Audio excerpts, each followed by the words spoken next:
Europe's social safety net rests on a foundation dating back to the French Revolution: liberty, equality, and solidarity. But that third pillar is structurally fragile. Immanuel Kant was an enthusiastic supporter of the French Revolution, but he rejected solidarity entirely. For Kant, solidarity was a spongy, undefined emotion, completely unfit to serve as the basis for a functional civil society. He replaced it with a different third pillar: Selbstständigkeit, or civic independence. Solidarity requires citizens to rely on the fluctuating goodwill of their neighbors or the state. Kantian independence is a measurable, absolute state, ensuring no person is subject to another's arbitrary economic will.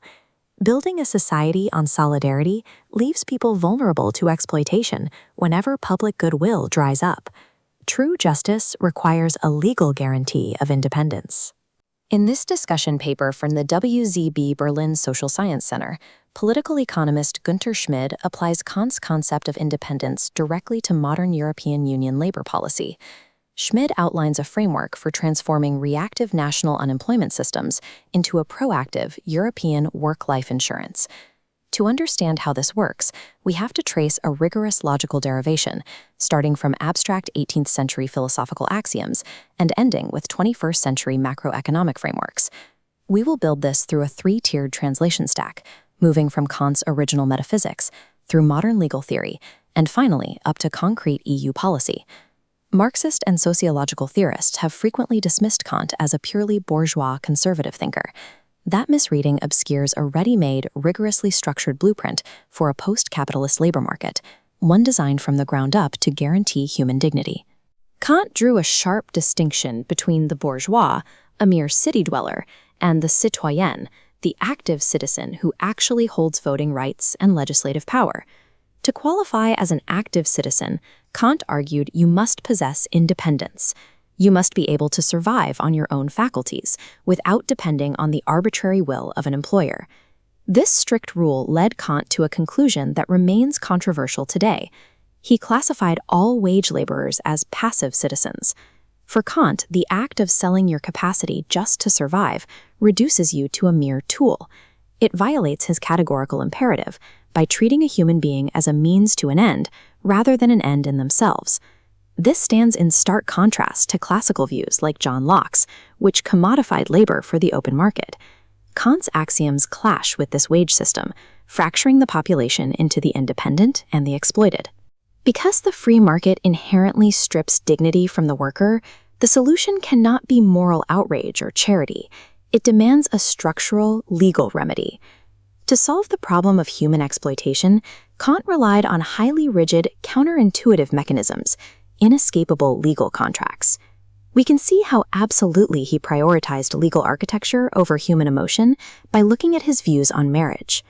Kant argued that non-marital sex inherently involves using another person as a mere object to satisfy a desire.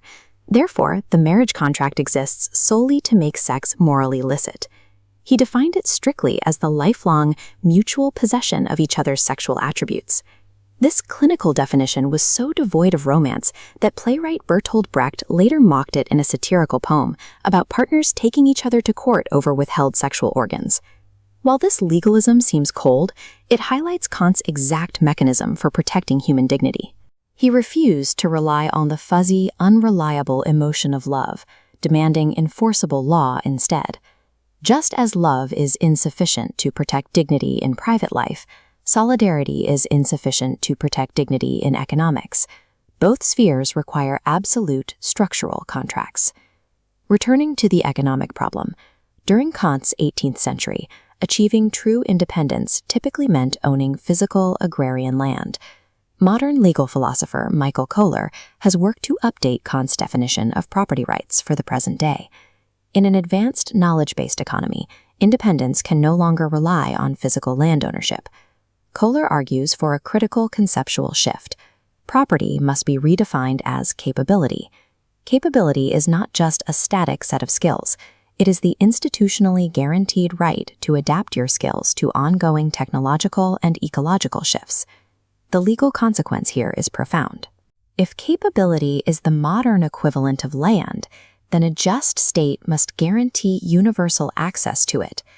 Kohler articulates this as a system of fundamental employment rights, legally mandating universal access to education, work, and basic existence.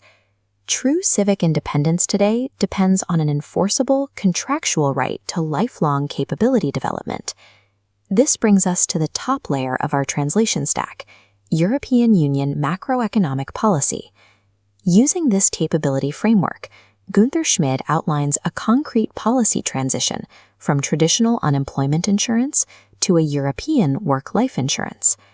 Traditional unemployment insurance is reactive. It only catches falling workers after a market failure. Work-life insurance is proactive. By guaranteeing continuous capability upgrades, it shields workers from severe structural shifts like automation, keeping them moving forward. It also protects citizens from cyclical or pandemic crises, establishing these protections as an enforceable right. Schmid builds this architecture using specific EU policy instruments, including European social bonds, a European minimum wage, and the youth guarantee. These legal mechanisms structurally upgrade European laborers from passive subjects into active, independent citizens. We can now evaluate the massive philosophical shift this policy represents for the future of Europe.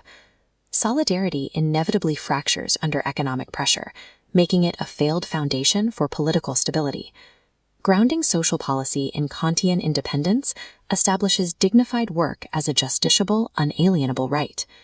Immanuel Kant is frequently remembered as a dry, conservative philosopher, but his rigid contractualism actually provides a functional blueprint for dismantling the mechanisms of labor exploitation. True freedom is the creation of strict, inescapable legal architectures that remove the structural possibility of human exploitation.